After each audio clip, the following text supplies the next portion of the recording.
I want you to stop telling yourself, I'm just a hairstylist, I only do hair.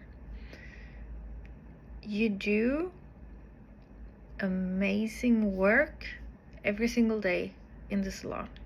You truly listen to people, guide and coach them, and I see the true work that we do as hairstylists is just to pull that beauty that every single client have inside of themselves and pull it out on the outside. Think about it. When you create the hair that your client really, really love, the hair that they really, really want to have, think about what kind of impact that has on their life.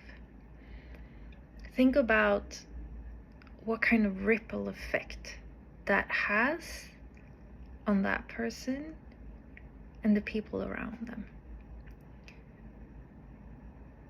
Because when we do hair in a transformative way, we can help people move mountains. And that is the thing that I want you to hold close to your heart and remind you of yourself every single day, that remove that idea that, oh, I just do hair. You truly transform people from the inside and out.